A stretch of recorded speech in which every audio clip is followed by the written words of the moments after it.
Let's get ready to rumble. Thank you. Good afternoon. Of all the people that they could have got to come and speak to you today, they got you a boxer. Now that shows a great deal of optimism, doesn't it? Because let's face it, us boxers, we're not really noticed for being the greatest of public speakers, are we? Let's be honest. Now I don't know, but you may have a preconceived opinion of me. Being a boxer, all those fights, bashing people up. I didn't show you the ones where I got bashed up, by the way. Trust me, there's been a few of them. My poor nose, I have no idea how many times it's been broken. What a silly place to put a nose. Good afternoon, my name's Billy Schwer, and I'm a recovering boxer. So what I do now to support and help my recovery is inspire and empower people to live a life they love with passion, power, and purpose. Do you want a bit more passion in your life? Yes. Power? Yeah? Yes. What about living your life on purpose? That's what's available. That's what we all want, right? And also, how to win. Would you like to win more often? Yes. Would you like to experience more success? Yes. Would you like to be able to punch above your weight? Would you like to be a lean, mean success machine? Yes. There we go. As Lee mentioned, when I was boxing as a professional, I won the British, the Commonwealth, the European, the World Championships. But as you can see, I'm not a big bloke, so I'm not your big, typical kind of heavyweight bruiser. I can handle myself. Take my word for it. In fact, you don't have to, because here's a report from the British Journal of Sports Medicine in 2005 when they wrote a research paper on what it was actually like to get punched in the head. They studied the biomechanics of the head for punches to the jaw and the risk of injury from translational and rotational acceleration. What? What does that mean? It means some clever bloke down at the university, he wanted to know what it is actually like to get punched in the head. He only had to ask. It hurts, doesn't it? It hurts. So what he did was he got a bunch of good quality boxers to knock the hell out of a dummy that was all wired up so we could then measure it. And this is what he found. That one good punch, boom, doesn't matter whether it's from a heavyweight or somebody my size, gets delivered with the force of 1,000 newtons. Now, I thought newtons were those biscuits with figs in. Do you remember them? Do you remember them? You remember them? Yeah. But it turns out it's also a way of measuring the impact in things like punches. And 1,000 of them to your jaw, well, it's a bit like someone shooting a 14-pound turkey at your head at 40 miles an hour. You've got to be quick. You've got to be quick. How to win. We want to win more often, don't we? We want to experience success. How do we do that? Mindset, that's the first and foremost thing. It's about the battles we have. Now, to get to the top, to be a success in anything, it takes a team. It's a team effort, isn't it? Because it's impossible to get to the top on your own. Without teamwork, the dream don't work. So we all know that. So I want you to have a look around. Who's in your corner? Who's got your back? Because that's what's going to have us get to the top. And that's with the right team around you, with the right outcomes, all aligned with where you're going, that makes for an exciting future. So I'm going to share with you the 7-step winning formula. Now, these 7 steps are what had me become a world boxing champion, and they are what have me be here today before you. Now, I promise you, if you apply these 7 steps to yourself, to your work, and to your life, you will produce world-class results. Who wants world-class results? Who wants to be world-class? I wonder what a world-class you looks like. I wonder what that looks like. What a world-class you at work would look like. What would that look like? You being world-class at work. And what would having a world-class life look like? Well, let's get that, because it's all possible. World-class results. So I invite you to really engage in this conversation that we're going to have and be part of the experience. Let's have an experience, because that's where the magic is. It's in the experience. I'm going to share with you some key distinctions that will give you an access to something new. I'm committed that you leave here today thinking and feeling differently about your future. That's what I want for you. That's possible. Any future's possible. I become a world boxing champion. It was a lifetime's work in pursuit of a dream. I have a dream. Martin Luther King had a dream, right? I had a dream. Dreams do come true. What do you want? What do you really, really want for yourself and your lives? It's possible and it's available. So I got to the top in what is arguably the toughest sport there is, professional boxing. But then my future history, it took a turn for the worse because I crashed and burned. In my next fight, my first defense of the title, I got knocked out. Bang! Game over. Have you ever felt defeated? Have you ever had a knockback in life? Life doesn't always go according to plan, does it? I'm on the canvas. It's like I was carried out of the ring on a stretcher and put into an ambulance. So there I am in the back of an ambulance on the way to hospital. Sirens are blaring, we're dodging through the traffic. I was conscious, but I was uncertain of my future health. I was frightened. I'd stepped up into the ring that night, as I always did, prepared to die. And it's like, maybe I'm about to, because I had a friend of mine killed in the ring. And boxing is a beautiful, brutal business. And it was in that moment in the back of the ambulance that I realized my life as I know it was over. And that was when I made the toughest decision I've ever made to retire from boxing. Have you ever made a life-changing decision? They're tough, right? They're tough. They're tough. Now, in that moment, my world kind of imploded because I went through an identity crisis because all my life I've been Billy the boxer, and now there I am, I'm Billy. Who's Billy? And I started to question, who am I? What am I doing? Why am I doing it? What does it all mean? What's the meaning of life? Do you ever think like that? Was that just me having a midlife crisis? What is the meaning of all? That's when I put these two words together. Mental and boxing. I was having a mental boxing match with myself and the voice in my head. You know the voice that I mean, the voice in your head. Have a listen to that voice for a moment. If you're saying to yourself, what a twat. What's he on about, little voice? What's he talking about? That's the little voice, right? That's it. And that's the one. It just don't shut up, does it? And that's what I was battling myself, and because I just didn't have a future outside of the boxing ring. I had no focus. I felt lost. I felt empty. I felt alone. I was suffering. I was struggling. And some days I just didn't even have the will to get out of bed. My identity was gone. I struggled and I suffered for some time. And you know what? I really doubted I'll be that good at anything ever again. I've been a world-class athlete. It's like, so now what? Do you ever doubt yourself? Have you ever been uncertain of your future? I look at the last couple of years, right? The uncertainty of it. So what has us win and win more often is ourselves. It's an inside job. And it's the mental games that we play with ourselves. And that's what's going to have us be the success that we really, truly want to be. And it's going to have us live a life of passion, power, and purpose. Because that's what I discovered for myself. I went on a journey because I had no focus. I've dropped my guard. I took my eye off the ball. And the impact for me was devastating.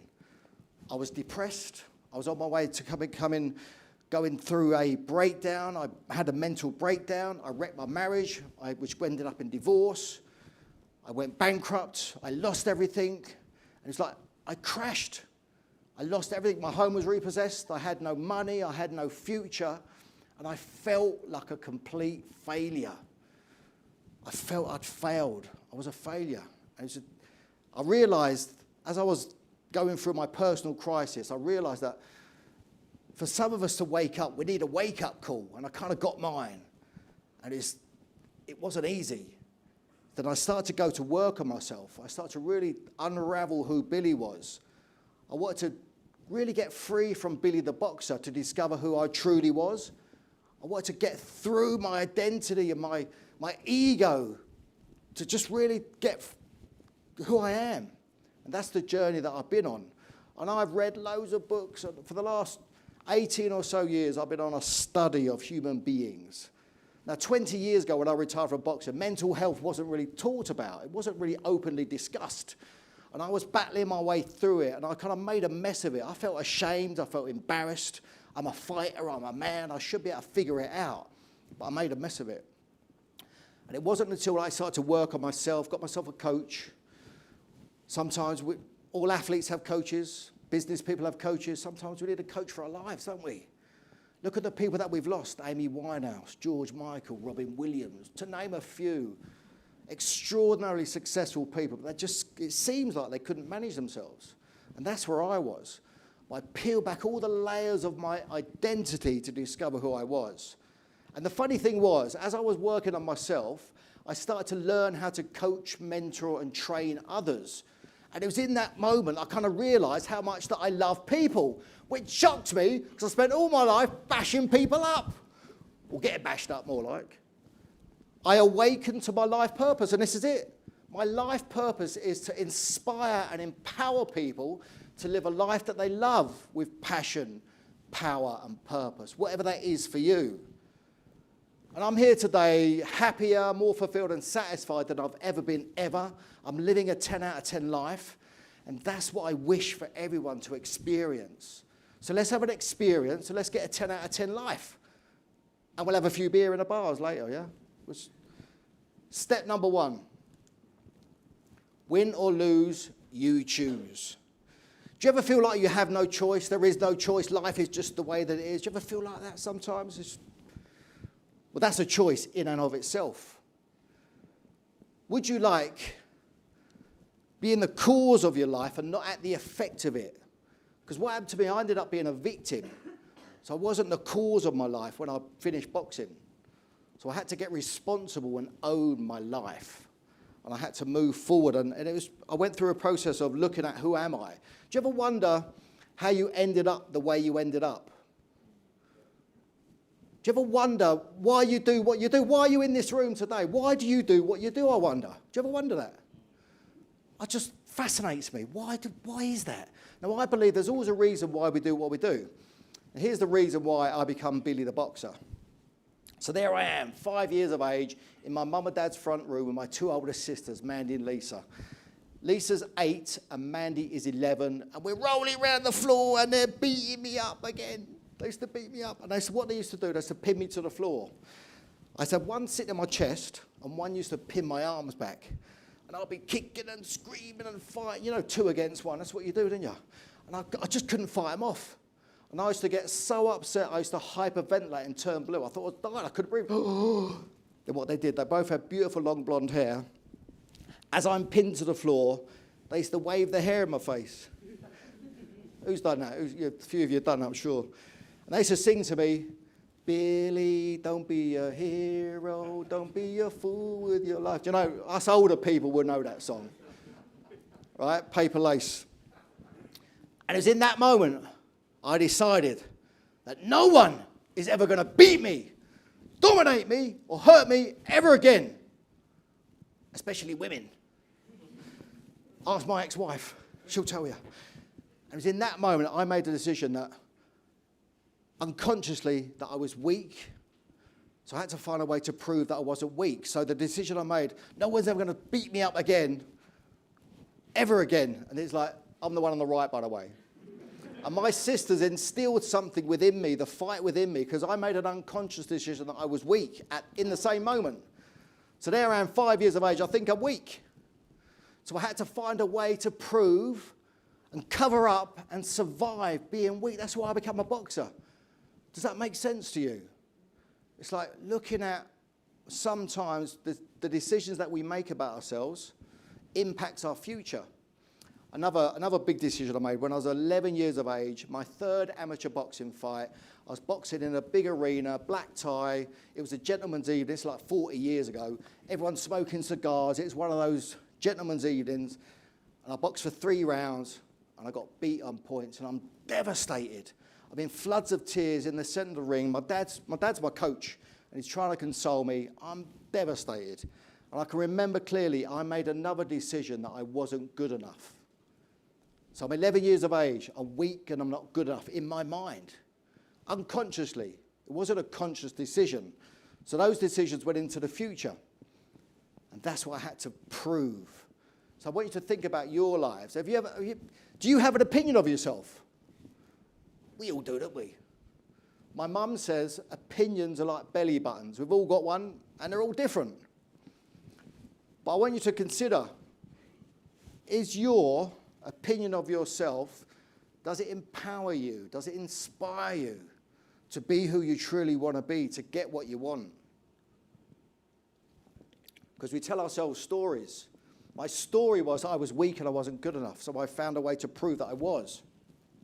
So much so it impacted my life on a good way, but then it impacted it on a negative way, because what had Billy the boxer become a world champion when I retired from boxing had Billy fail.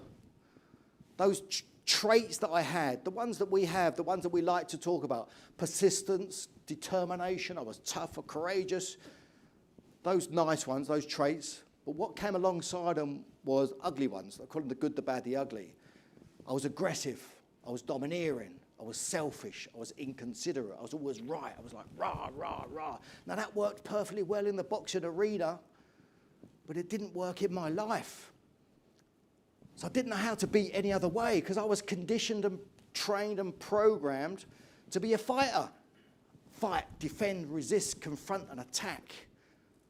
That worked beautifully in a boxing arena, but didn't work in life. So I had to unravel and unlearn myself, because all my conditioning and program was based in the past.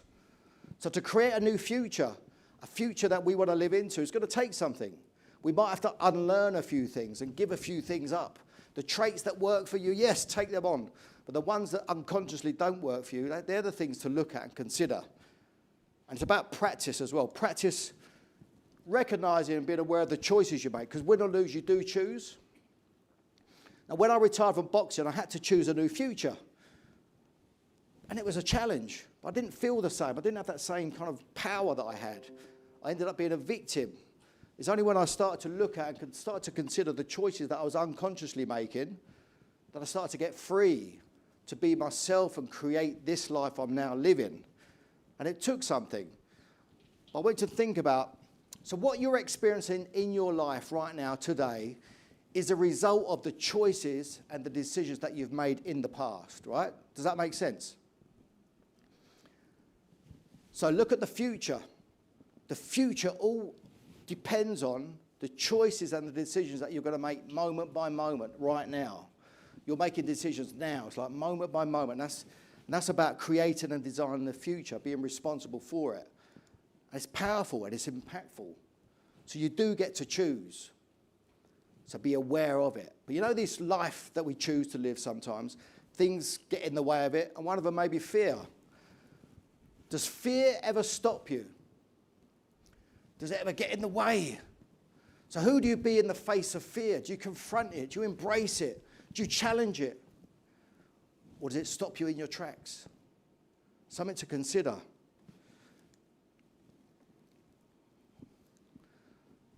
I wonder what you'd do differently if you could overcome your fears consistently.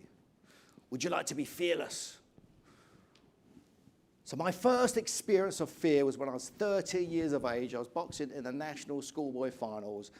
It was going to be decided who was the best in the whole country. I was absolutely petrified. So my dad's my coach. Couldn't sleep the night before. I couldn't eat anything. I was like a nervous wreck. And when it came to my turn to box, I go to put the gloves on before I step up into the ring, and I look at my dad. I said, "Dad, I can't do it, Dad. I can't do it." And my dad looks at me and says, "What do you mean you can't do it? But Jesus, this is the final." My dad's Irish, by the way. My accents are not very good. "I can't believe it. What do you mean?" And I looked at him and said, "Dad, I can't do it. I feel sick. I'm going to throw up. I want to be sick." He goes, "Be Jesus then, we're going to be sick." And he clipped me around the back of the ear, and I found someone, I'm running off looking for someone to be sick. And I found these big drapes, and I went, "Ugh." I was physically sick. So I wiped the sick from my mouth, and went back to see my dad, put the gloves on, and I stepped up into the ring, a petrified young man, and I stepped out a champion. And that was my first experience of overcoming fear. So let's have an experience, because that's how we learn, that's how we grow, we develop through experiences. KO, fear. So in that moment, that shaped my whole future, because I realised if I can find the courage to step up, put myself at risk, be prepared to fail, I can succeed. We can succeed. If we're willing to, if we can find the courage to step up, take ourselves on, go beyond ourselves. Anything's possible if you can find the will and the courage and KO your fear. In what area of your life would having more courage be helpful? Just think about that. Consider it to yourself. Have a little think, yeah. And what would confronting and challenging it and overcoming your fear open up for you? What would it make available? That's what excites me. What would it make us? Anything's really, truly possible. And what if? The thing about fear, what if you don't overcome your fear? What if you carry on doing what you've done? What if you do that? In 3 to 5 years, what's going to change? What's going to be different? It's a great question, what if? And what if you do overcome your fears? What if you do find the courage to step up, take yourself on, be prepared to fail? What if you do that? What's that going to make available? Who knows? It's like an unknown thing that we're stepping into. And that's really exciting. And the guys that I work with, I'm doing that with them all the time. And we're just going beyond ourselves. It's just a beautiful experience. I love it. Because I've transformed myself and I've been in the depths of despair. So if I could do that, then we can all do it. We can all get what we want. But do you know what you want? You've got to fight for what you want. It's having the courage to fight for what you want and unlocking and unleashing the fight within you. Is that something you'd like more of? Let's get ready to rumble. I got the opportunity of a lifetime to fight for the World Championship in Las Vegas. Now, we all know what Vegas is like. It's the fight capital of the world. So there I am. I'm just a kid from Luton Town in Bedfordshire. I arrive in Las Vegas. I walk down the Las Vegas Strip, the bright lights, the limousines. It's like, wow. I couldn't believe I was there. And I stood outside the MGM Grand, which was, at the time was the biggest hotel in the world. And I stood there and I looked up. And 30 foot up in the air was my name flashing in lights. Billy Schwer, Luton. I thought, Luton's on the map. Come on, Luton. I was boxing a guy called Rafael Ruelas from Mexico. And listen, world title fights are not easy to win, trust me, especially in America, especially in Las Vegas. And Michael Buffer, let's get ready to rumble, was the MC. So the fight started. Have you ever wanted something so bad? I was so certain I was going to win it. I was so sure of myself. I gave it everything. But about 3 rounds into the fight, bang, disaster struck. I got a big cut over my eye. There was blood everywhere. Luckily for me, I had one of the best cuts man in my corner, Denny Mancini, and he patched me up, stopped the flow of blood so I could continue fighting. So I come out for the next round, then the next round, and I was giving it everything. I was pushing and pushing and pushing. Then bang, disaster struck again. I got another cut over the other eye. It was a bloodbath. Now the referee comes to my corner and he's watching Denny work on my cuts. He's trying to stop the blood flow. And he looks at us and he says, "Kid, I'm going to give you one more round." That's my American accent, yeah. And I'm sitting there and I'm thinking, shit. Because what he meant was, you've got to go and knock him out this next round, otherwise we're going to stop the fight. Have you ever felt under pressure to perform? So I came out for that round. I just gave it everything. I had a great round. I won that round. I didn't knock him out, so they stopped the fight. So my dream had been shattered, as well as my nose. Occupational hazard, right? What's your occupational hazard?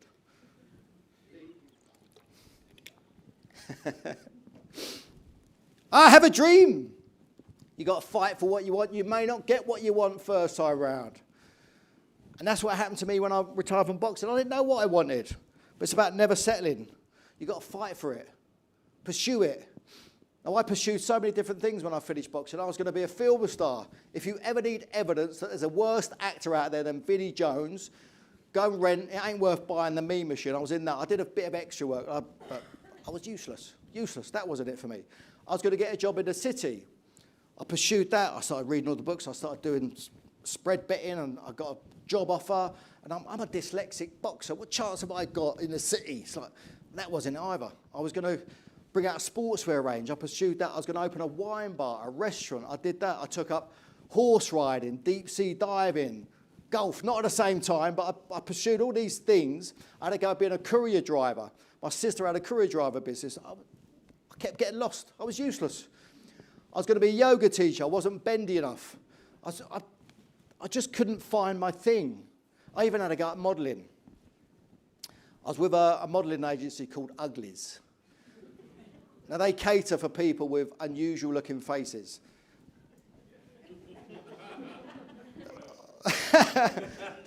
But there you go, yeah. We'll get you a bit of work, Lee.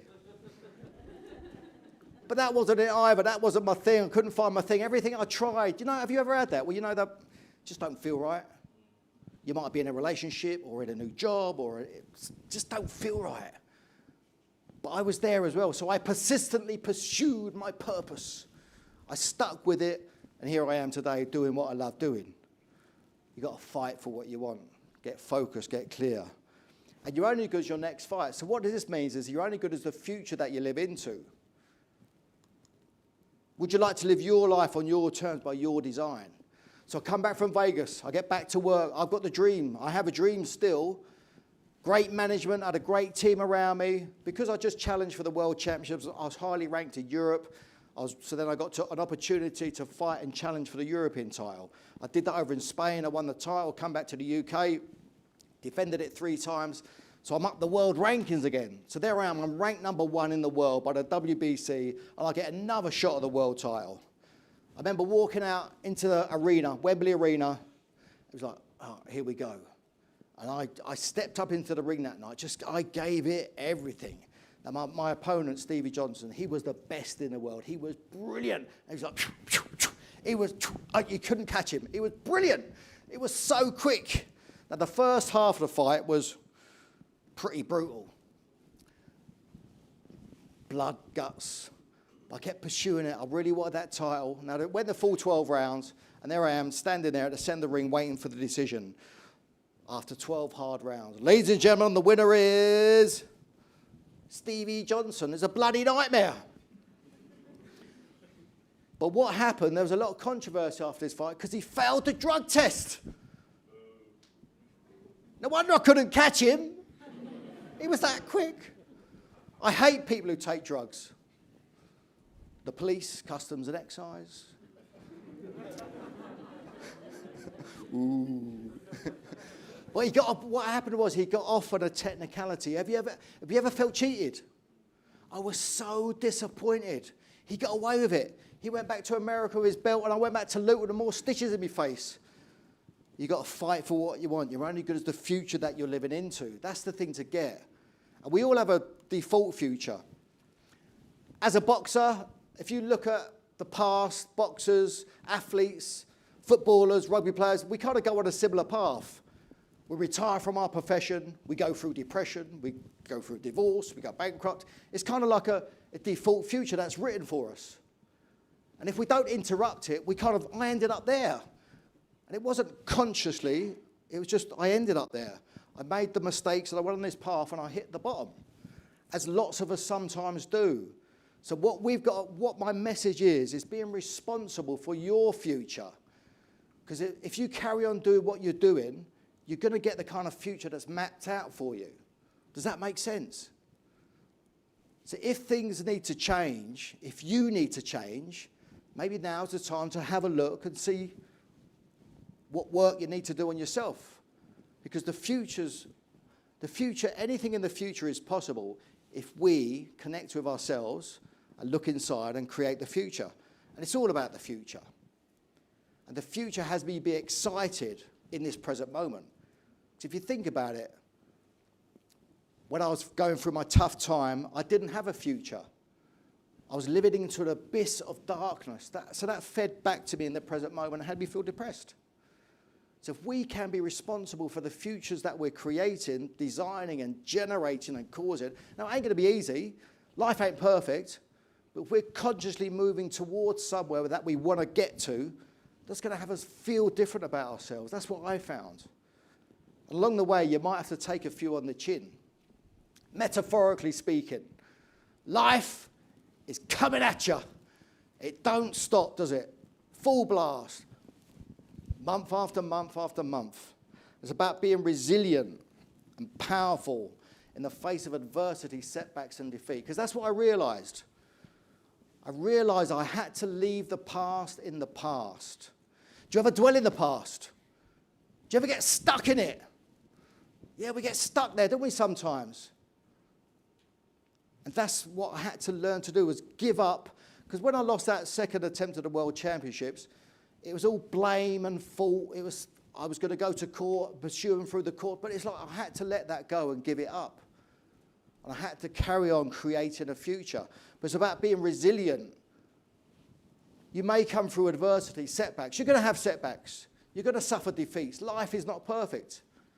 But it's about having the courage to keep moving forwards. And it's all about that future that you're living into. That's going to have you feel a certain way. That's why I feel like a 10 out of 10. Because I'm responsible for creating and designing my future. And my life ain't perfect. I get to be happy, fulfilled, and satisfied while I'm doing it. And you know what? After 2 failed attempts at the World Championships, I get back to work again. I have a dream. Great team. I get another shot at the World Championships. I boxed with a guy called Colin Dunn. Now, I was so certain I was going to win this time because I knew Colin. I had the beating of him. So the fight starts, Wembley Conference Centre. The first half of the fight, I boxed beautifully. I started to build up a nice points lead. I'm thinking, I had no cuts, there was no blood. And I'm thinking, yes, this is it. Third time lucky, yes. And it just didn't go that way. It's like Colin wasn't going to give up his title. And he battled away. And the second half of the fight became really close. And I go back to my corner after 11 punishing rounds. I sit down. I'm absolutely exhausted. Now, my boxing trainer was a guy called Jack Lindsay. Now, I call him Gentleman Jack because Jack was not your stereotypical boxing trainer. He liked opera. He used to paint and draw. He was softly spoken. He was just a beautiful man. And he looked at me and says, Billy, all you've got to do is survive 3 more minutes, 1 more round, then you'll be crowned the world champion. You're doing fantastic. He hasn't laid a glove on you. And I look up at Jack and I say, Jack, watch that referee there because somebody's knocking the crap out of me. I came out for that 12th and final round. I gave it everything. The fight goes. I go to the centre of the ring. I'm awaiting the decision. Now, the referee grabs hold on my wrist and he tightens his grip up and I'm thinking, I've done it. I've done it. This is it. He's going to lift my arm up in victory. Ladies and gentlemen, the winner is Colin Dunn. Third time unlucky. Do you ever feel like giving up? Yeah. Don't we all? We do, don't we? It's tough out there. Sometimes we've got to take things on the chin. We've got to rise up, step up, and not quit. Not quitting. Keep going in the face of defeat, adversity, whatever's in your way. We've got to keep going. If you really want something, persistence, courage. Have you given up on something? Only you can answer that. Have you personally given up on something? And listen, what's the impact of it? So get connected with yourself. I want you to leave here today thinking and feeling differently about the future. Get reconnected with your commitments. What do you want for yourself and your life? Have you given up on it? What's the impact? Come on, let's live. It's possible if we can find the courage and if we can box clever. It's all about boxing clever. This is the key. Would winning more often, experiencing more success, be something you'd like more of? We all want that, right? And as I mentioned earlier, without teamwork, the dream don't work. It's impossible to get to the top, to succeed on your own. Who's in your team? Who's got your back? Who's fighting alongside you, with you, and for you? And let's just, as we start to wrap up, let's go through the 7-step winning formula. Win or lose, you choose.